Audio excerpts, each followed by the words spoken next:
to my life as a physician, I was working on a doctorate in nutrition. I have a bachelor's and a master's degree in nutrition and completed my PhD coursework prior to starting medical school. So my background really began in nutrition. When I entered medical school, I was sort of trained like most allopathic physicians that our job is to diagnose disease and to treat it with medication and surgery when necessary. And so I followed that model for the first few years of practice. I began to turn back towards my nutritional training and trying to help them understand nutrition as well as exercise physiology and activity as a means of helping them improve their health and reverse some of the chronic diseases that I was seeing on a regular basis. Many processes within our bodies produce free radicals. Free radicals are entities that have lost an electron. They are positively charged. They come from the breakdown of foods, from the breakdown of toxins, and they enter our bloodstream. These free radicals are potentially harmful to cells. They will attach themselves, for example, to the lining cell of an artery. And when they do, they will produce an injury. That injury will create a response in the body trying to heal it. Platelets will come from the blood and try to plug that injury. And in the process of making a clot, in the process of then bringing in scavenger cells to repair the damage, the blood vessel is damaged. That's one of the theories of atherogenesis. I've been here for over 20 years as a dentist, and prior to that I was a dental hygienist.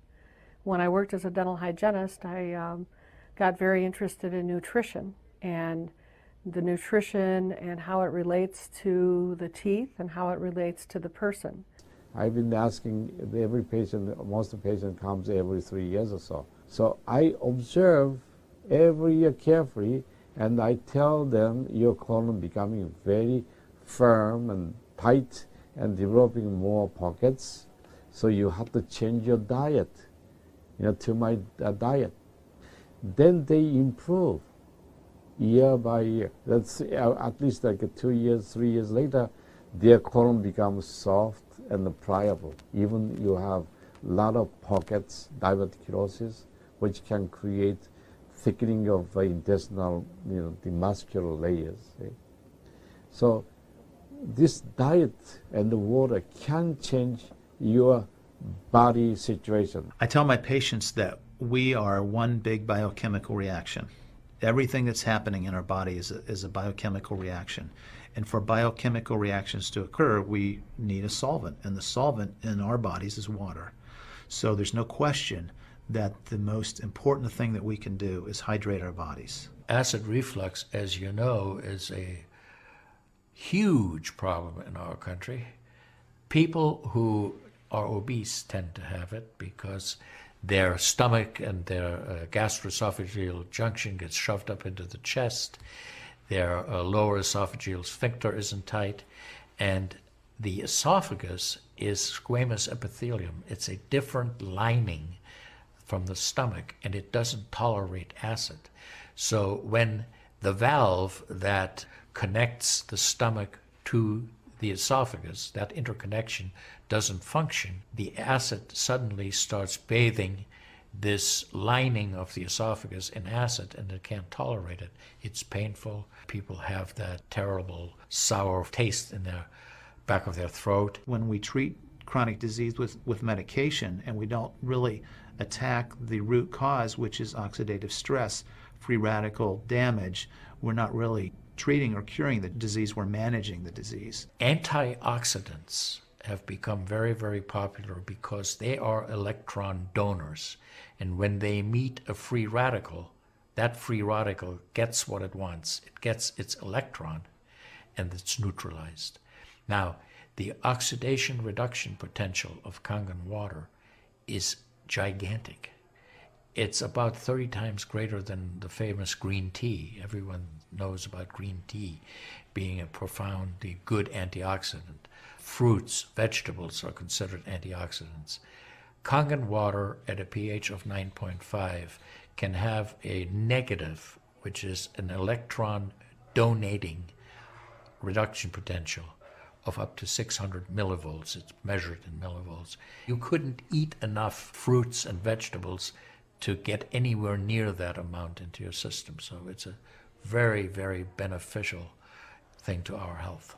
We rely on oxidative stress to kill bacteria and viruses and fungi.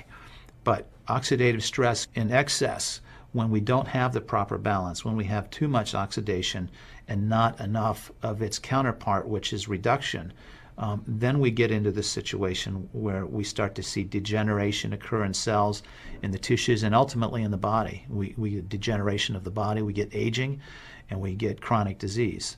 Oxidative stress is the mechanism by which all this happens. I find that drinking Kangen water is satisfying because it quenches one's thirst. One is able to drink a lot more because you don't get that bloated feeling. It is as if the water is very much more quickly absorbed. And there are studies that have shown that from the Japanese literature that the water starts being absorbed in the distal esophagus before it even hits the stomach, is absorbed in the stomach, and then by the time the duodenal sweep has been reached, it's practically already totally absorbed. Oxidized water is a very, unhealthy to me. So I don't drink that kind of water, but I drink alkalinized water. New York water, they say, the best water, but it still contains the chlorine. Why did they put the chlorine in? Because that the chlorine put into the water, that it creates the free radicals, and that free radicals can kill the bacteria. So that the chlorine in water is, there is no bacteria resides. So it's a healthy water, they call. But for a health point of view, taking this chlorine-containing water is actually oxidized water. When I found out that the Kangen water machine makes 7 types of water, I started exploring the high end, the 11.5, and the 2.5 end of that water. And on my exploration, found out that the 2.5 water is bactericidal, and I am using it in my practice to help with bleeding. I use it to sanitize the mouth before I start working on the patients. I have used it in periodontal disease, and I have actually seen reversals of people's periodontal conditions. The teeth will actually tighten up with the use of the 2.5 water. The Japanese have done a tremendous amount of work on using ionized water for wound care.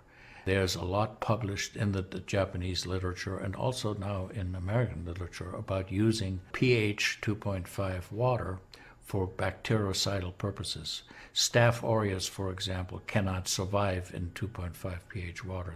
The kill ratios are dramatic for this, and so it stands to reason that this would be beneficial for contaminated wounds or even infected wounds.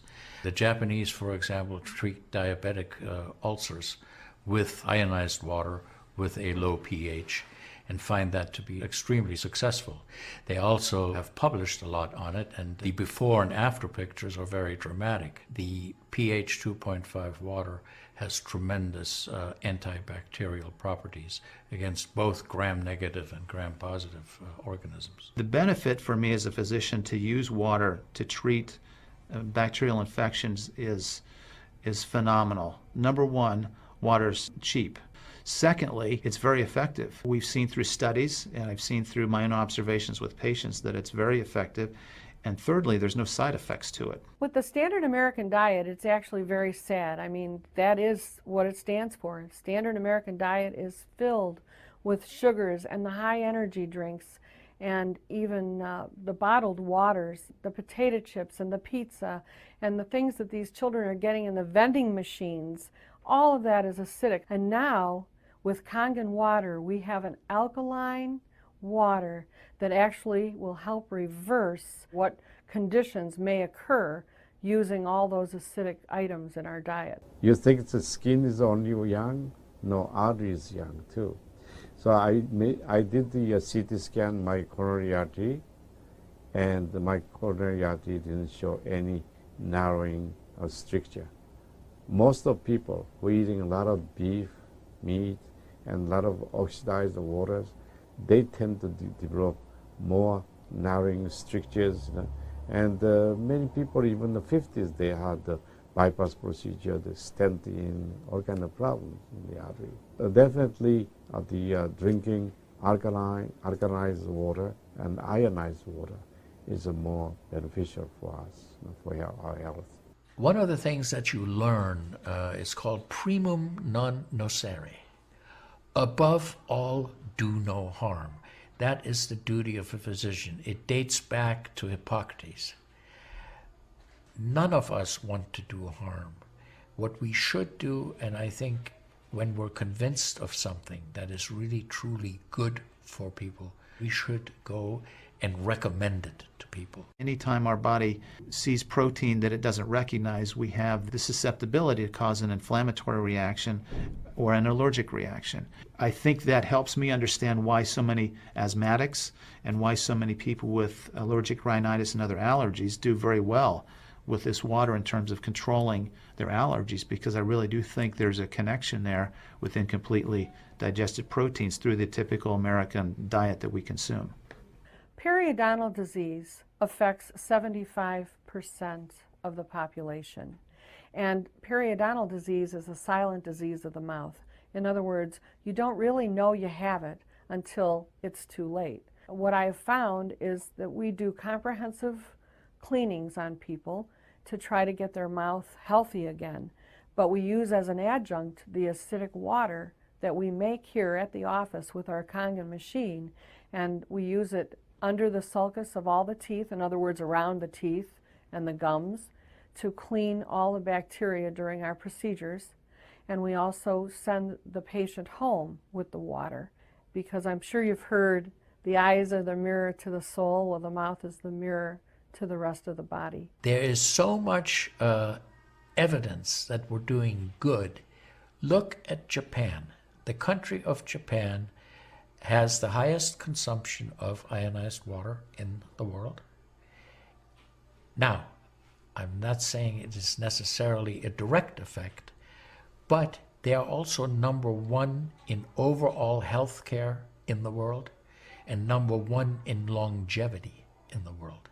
When we compare that to the United States, we're number 38 in longevity and in overall health. The Cubans have better health than we do. We need to respect the fact that we have all these built-in mechanisms to help us fight disease, to maintain our health. But we need to support ourselves in that healing process by eating natural foods, by drinking the right type of water, by managing stress, by getting plenty of exercise and plenty of oxygen to our lungs. This is a very important. You just change your diet very little bit. Enjoy the health, enjoy your longevity too. I think number one most important thing is water. To drink water, alkalized and ionized water, which is Kangen water.